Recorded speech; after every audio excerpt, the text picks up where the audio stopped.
I'm the Bun, that 50-year-old baritone guy from the internet. We're here to figure out how to earn a living as a solo artist in wickedly niche music. And we're gonna do it despite challenges like Asperger's, mere movement, or average musical skills. We need a plan badly. Before we can plan anything, we need to answer two things. What are we doing and why are we doing it?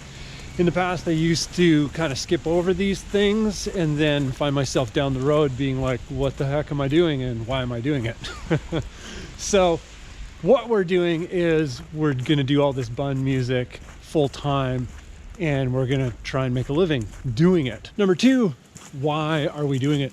Number one reason is I'm just compelled to create this kind of music and I can't stop. And if I do stop, I kind of go crazy. We need to figure out a minimum of 3 things to get started. First is music. We need to write, record, and release a lot of music this year. It has to sound decent, and we have to be happy with it. We want to grow our catalog of songs so that our body of work is working for us. Additionally, we want to develop a professional level of consistent output.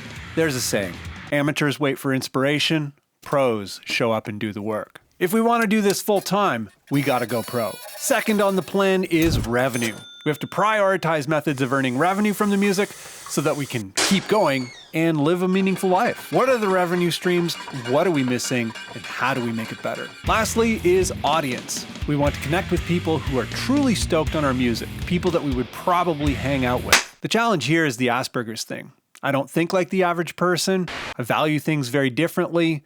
I don't understand the subtleties of social interactions. How do we communicate all this stuff in order to connect in a meaningful way? We're gonna keep it pretty simple for 2022. We're gonna focus on 3 things, which is maximum musical output, maximum connections that we can make through the music, and maximum amount of revenue.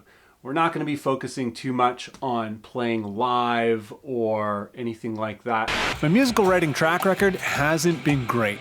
Only 24 tracks since 2013, and some of those are demo singles that got redone. On average, that's 2.666 tracks a year. This is something that directly impacts our possible listeners and revenue. We gotta shoot way higher, not too high. We're gonna dream big, but we're gonna plan actionably. Let's shoot for 24 tracks this year. Double our output from the last 9 years in a single year. That would be a track every 2 weeks. Seems totally doable. We'll release the demos to BANDCAMP as they finish, and the EPs and full lengths will release everywhere also as they finish. Not going to be doing any release strategies or like big marketing campaigns or anything like that. The whole plan is just like get the work done, get the music done, and get it out and get a body of work behind us. The very first thing to tackle is music that can be done right now. My past self would try writing new music instead of finishing what was near completion. We have vens,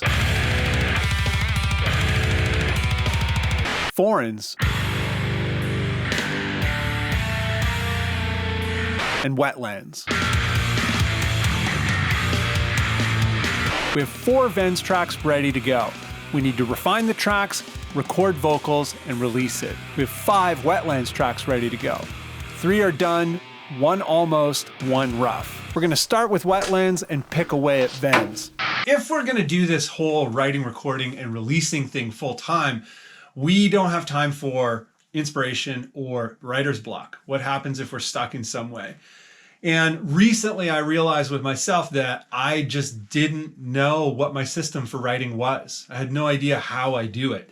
So I just tracked it for a week and I'm like, how do I do it? I broke down everything about my own system so that I always have a reference. If I'm stuck or I need better results, I can just refer to it. I call it the OEC, Outline, Experiment, Conclusion. The outline consists of art direction, ingredients, and parts, where the art direction is the feel, vibe, and aesthetic that we want to shoot for. The ingredients are the sounds, scales, tempos, and rhythms that we want to achieve that art direction with, and the parts are what are the functions of the riffs. Are they verses, choruses, bridges? The experiment module consists of riff dump, riff kind, and riff treatment. Riff dump is record every riff that comes to your mind to a click. Decide on what to do with it later. Riff kind is chords, chugs, arpeggios, licks, combinations of all of the above, polyrhythms, straight time, triplets, What can you apply to the riffs that you already have to make them the most interesting? Riff treatment is angular, bendy, slidey, open strings, drone notes. How can you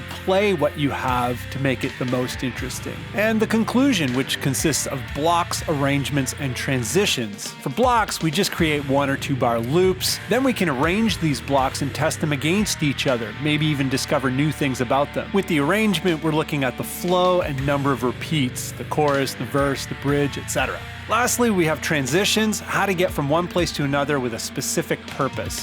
Once we go through the whole thing and we have something that we like, we redo everything, mix it, and get it out there. The more music that we get out there, the better chance that we have for folks to connect with it, and the more potential there is for revenue, so long as people can find it and connect with it. Which leads to our next set of problems. How do we connect with truly stoked listeners?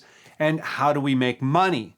Without those two things, nothing works and we can't really go forward. So let's finish whatever music we can right now, and then let's try and improve our revenue systems and better connect with our potential audience. See you in the next one.